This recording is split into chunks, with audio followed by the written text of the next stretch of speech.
이재명 대통령은 오늘 오전에 제53차 국무회의를 주재했습니다. 오늘 회의에서는 K푸드 글로벌 확산 방안에 대한 토의와 함께 새로운 재외동포 정책 추진 방안, 2025년 정부 광고 집행 현황 및 개선 계획 등의 부처 보고가 진행됐습니다. 이어 법률 공포안 6건, 법률안 1건, 대통령 영안 17건, 일반 안건 6건이 심의 의결됐습니다. 일반 안건은 2026년도 예산안의 국회 증액에 대한 동의 및 예산 공고안과 조은석 특검 활동 지원 등이 담긴 일반 회계 목적 예비비 지출안 등이 원안대로 통과됐습니다.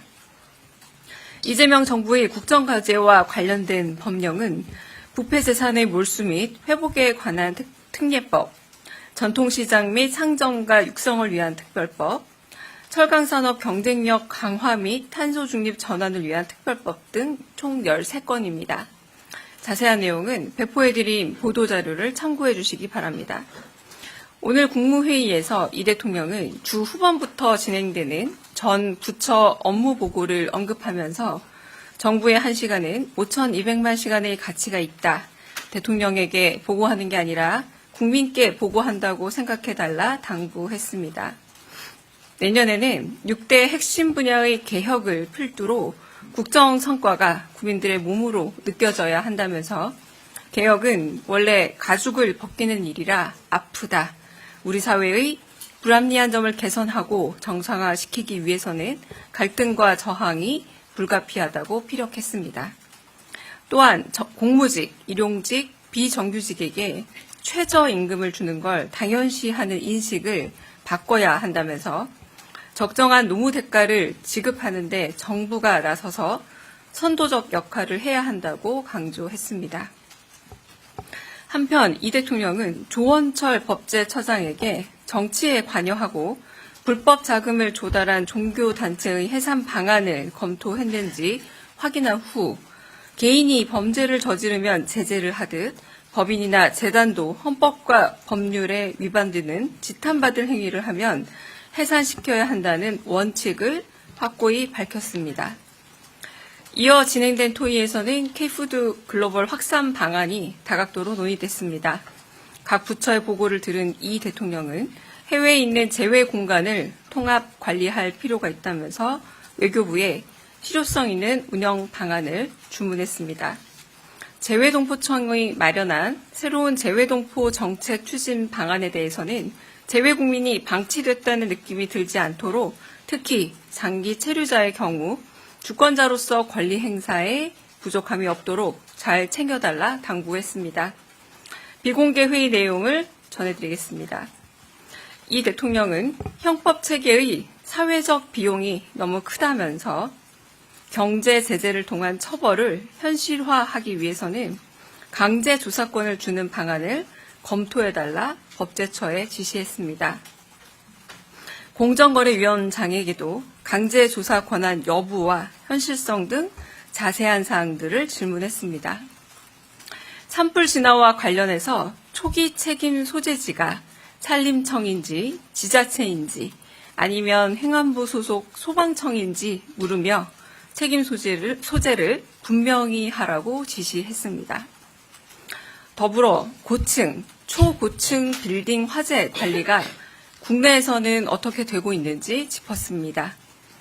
이 대통령은 대피로 확보 등 소방법이 제대로 준수되고 있는지 점검의 중요성을 강조하면서 가연성 외장재를 사용할 경우 국민신고에 따른 포상금제를 마련해 보는 것도 검토해달라 지시했습니다. 또한 화재는 예방이야말로 가장 중요하다고 강조했습니다. 이상입니다. 네, 질문 있으면 질문 받겠습니다. 네. 네, 고생 많으십니다. MBC 김재경 기자고요. 네. 두 가지 좀 여쭤보려고 하는데요. 네. 쿠팡 사태가 좀 진정될 기미가 안 보이고 통신에서도 뭐 어제 입장도 나오고 했는데 오늘 국무회의에서 쿠팡 관련된 논의나 또 대통령님의 발언이 있었는지 하나가 궁금하고요. 또 하나는 오늘 국무회의가 집권 6개월 지나고 나서 첫 국무회의였던 것 같은데 오늘 국무회의나 아니면 뭐 이전 다른 자리에서라도 대통령님이 지난 6개월에 대한 평가라든지 뭐 향후 과제라든지 이와 관련한 뭐 소회나 당부의 말씀 같은 게 있었는지 또 어떤 내용인지 좀 궁금합니다. 네, 첫 번째 말씀은 아까 제가 말씀드렸던 형법 체계의 사회적 비용이 너무 크다. 경제 제재를 통한 일테면 과태료 같은 처벌들을 현실화하는 이 부분을 이야기하시면서 예를 들어 일테면 쿠팡과 같은 그런 부분에 있어서도 과태료 조치 같은 부분에 있어 형법을 통한 것보다 어떤 과태료 조치 같은 부분에 있어서도 현실화할 필요가 있지 않겠느냐라고 좀 예시를 들어서 말씀을 하신 부분도 있었습니다.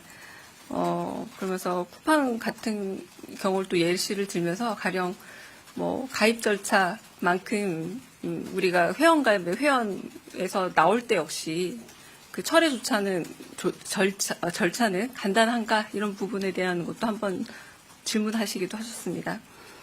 그 두 번째는 마지막에 회의를 마치면서 벌써 재임 기간의 10분의 1이 지났다라고 얘기하면서 이제 6개월 소회를 아까 말씀하신 첫 부분에 말씀하셨던 이제 개혁까지 얘기하면서 그분을 짚어본과 동시에 벌써 10분의 1이나 지났기 때문에 빨리 한다라고 해도 가령 26년에 계획을 세우고 27년에 실현되는 부분이라 생각하면 벌써 2년이 지난 것이 아니냐 정도 속도를 내어서 빠른 시간 안에 실현하는 것을 보여줘야 된다라고 그 부분을 재차 강조하셨습니다. 네. 네, 대변인 채널A 홍지은입니다. 오늘 대통령께서 생중계로 진행된 발언에서 이제 일주일 만에 또 종교 해산을 언급을 하셨는데 그 해산을 언급하신 그 이유가 좀 궁금합니다. 왜냐하면 최근 언론 보도를 보면 국민의힘뿐만 아니라 좀 민주당 쪽에서도 또 연루된다 이런 이야기까지 나오는데 사실상 여야 진영 상관없이 불법적인 거에 있어서는 당위성에 있어서 좀 하겠다 이런 의지의 표현인 건지 좀 더 대통령님의 생각이 궁금합니다. 네, 그 부분에 대해서 오늘 특정 종교를 언급하신 건 아니었고요. 그러니까 어떤 특정한 종교에 대한 말씀이 아니라 그 조원철 그 법제처장에게 제 기억에도 몇 주 전 정도에 그 정교 분리라는 헌법에 이미 우리 헌법에 명기되어 있는 조항으로 제가 알고 있습니다. 헌법 20조로 제가 알고 있는데요. 제가 적은 게 있어서 다시 한번 해보겠습니다. 헌법 20조로 알고 있고, 맞습니다. 헌법 20조에 이제 모든 국민은 종교의 자유를 가지고 국교는 인정하지 아니하며 정치와 종교는 분리된다. 네, 이 부분이 있는데, 그러므로 정치에 종교가 개입해서는 안 되는 것인데, 이 부분에 있어서, 그렇게 만약에 종교가 정치에 과도하게 개입할 경우에 대해서 어떤 조치가 가능한지 알아봐 달라라고 법제처장에게 지시를 했고 그분에 대한 확인 과정에서 이제 법제처장이 민법 38조에 의해서 법인의 설립 허가 취소 부분이 있습니다.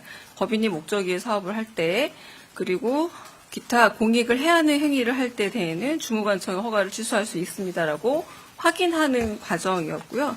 그래서 이 부분에 있어서 이제 주무단체가 어디인지 그리고 이 민법 38조가 적용이 되었을 때 종교단체 역시도 그러면 법인격체로 볼 수 있는 것인지 그리고 지탄받은 행위는 어떤 것인지 이런 이야기들이 오간 것이지 특정한 종교단체를 특정했다거나 그 특정한 종교단체에 대해서 지시한 사항은 아니라고 볼 수 있습니다.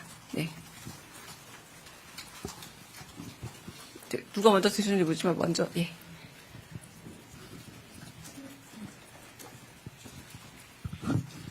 네, 안녕하세요. YTN 홍민기입니다. 대통령님께서 모두 발언에서 입법을 두고 견해를 달리하는 부분이 많이 있는 것 같다. 또 주권자의 뜻을 존중해서 합리적으로 처리될 수 있다고 생각하신다고 말씀하셨는데 이 말씀의 배경은 무엇인지 혹시 지금 여당 내에서 논의되고 있는 내란 특별재판부 관련인지 궁금합니다. 입법과 관련된 부분은 언제나 국회의 의견을 존중하고 국회에서 논의가 진행되는 과정을 대통령실은 존중하고 지켜봅니다. 하지만 또 국회 내에서도 언제나 미세 조율할 부분들이 있기 때문에 이렇게 딱 하나의 의견으로 단번에 어떤 하나의 의견으로 수렴된다기보다 조금씩 늘 조율하는 과정들을 또 거치지 않습니까? 뭐 그런 부분들을 이야기하시는 거라고 봅니다. 네. 네. 네, 대변인님 매일경제 성송입니다. 이어지는 질문일 수 있는데요. 그 대통령께서 모두 발언에서 개혁은 갈등과 저항이 따른다, 가죽을 벗기는 거라 어려운 일이다. 그런 말씀을 좀 주셔가지고요. 이거 가지고 이제 사법개혁과 좀 맞물린 해석들이 많이 나오고 있는데 관련해서 좀 어떻게 보면 좋은지, 또 비공개 발언에서 지금 여권에서 추진하고 있는 사법개혁 안건에 대해서 좀 이렇게 개인적인 견해라든지 이런 걸 좀 밝히신 게 있으신지 궁금합니다. 네, 일단 사법개혁에 대한 개별적인 말씀은 따로 없으셨습니다. 그리고 개혁의 그 사전적 의미 자체가 그 혁대할 때 가죽 혁다라고 합니다. 그러니까 그 가죽을 벗기다라는 의미라고 해서 이제 그걸 이제 말 그대로 사전적 의미로 풀면서 개혁이 그만큼 가죽을 벗기는 일이라 힘든 일이다, 고통에 수반되는 일이다라고 그렇게 말씀하셨고, 결국은 그 우리 정부가 출발하면서 여러 가지 개혁 과제로 6가지를 말씀하셨기 때문에 이 과정에서 당연히 좀 어떤 부분에서는 좀 불편함과 그리고 좀 조율해야 될 부분들은 나타나기 마련이지 않겠느냐. 그러나 그런 부분에 있어서 마찰과 그 조율음을 결국은 다 조정해 가야 되는 것이 정부에 해야 될 일이다라고 그렇게 말씀하신 것으로 이해해 주시면 될 듯합니다. 네. 네. 네, 메일로동스 연윤정입니다. 오늘 대통령께서 공공사업 수행 시 최저임금이 아닌 적정임금을 줘야 한다. 그러면서 이것과 관련해서 임금 실태조사도 지시하셨고 1년 11개월 그 고용 관행에 대한 시정도 직접 지시를 하셨는데 굉장히 좀 구체적으로 비정규직 문제와 관련해서 지시를 하신 것이거든요. 그래서 오늘 발언에 특별한 어떤 계기가 있었는지 궁금하고 이 말씀에 대한 의미를 좀 대변인께서 직접 짚어주셨으면 좋겠고 이것과 관련해서 앞으로 좀 어떤 계획이 있는지도 좀 궁금합니다. 네, 오늘 이제 일부러 공개 발언에서 이제 법적 개념으로서 임금이라면 이제 최저임금과 그 생활임금, 조례로 정해져 있는 생활임금과 법률적인 최저임금인데 왜 임금에 대해서 이렇게 법률적 개념에만 묶여 있느냐. 오히려 국가나 혹은 정부 조직이라면 이런 법률에 묶여 있는 것이 아니라 그 이상으로 적정임금, 공정임금 이런 부분에서 사회적 모범을 더 보여야 되는 게 오히려 이제 정부 조직이 되어야 된다라고 이제 말씀을 주셔서 좋은 의미의 정부 조직이 줘야 되는 선한 영향력이란 이런 것이다라고 좀 보여주시고 싶었던 게 아닌가 싶고요. 그래서 노동부 장관도 그 말을 좀 받아서 이런 부분에 있어서 조금 더 정부가 앞장서서 그 최저임금을 맞추라고 주는 이게 법률 개념, 이건 어기면 안 된다는 최저 노선이지 맞추라고 주는 가이드가 아니다라는 부분을 한 번 더 사회적으로 환기시키는 그런 개념의 말씀이셨다고 보시면 될 듯합니다. 네. 네. 네, 저 TV조선의 최민식입니다. 오늘 법제처장님께서 문체부가 직권으로 그 종교단체 해산을 결정할 수 있다는 취지로 말씀을 주신 것 같은데, 그러면 별다른 사법적 절차 없이 문체부 장관이 직권으로 결정할 수 있는 사안인지 궁금하고요. 그리고 두 번째로 오늘 그 박주민 후보께서 대통령으로부터 전화를 받았다고 말씀을 주셨는데 실제로 그게 사실인지 좀 궁금하고, 이 당무개입 논란 이후에 대통령께서 혹시 참모들에게 아차 내가 좀 실수한 것 같다라는 식으로 좀 말씀을 주신 게 있는지 좀 궁금합니다.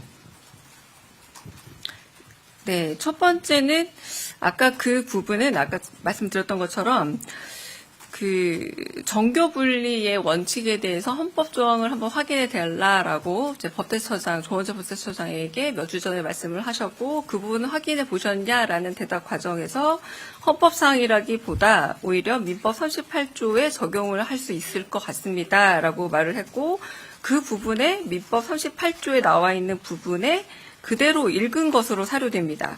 법인이 목적 이외의 사업을 하거나 설립허가의 조건에 위반하거나 기타 공익을 해하는 행위를 한 데에는 주무관청은 그 허가를 취소할 수 있다라고 되어 있어서 이 부분에 있어서 이제 수 있다이기 때문에 이제 이게 가능하다 선 정도로 오늘을 이야기를 한 거지.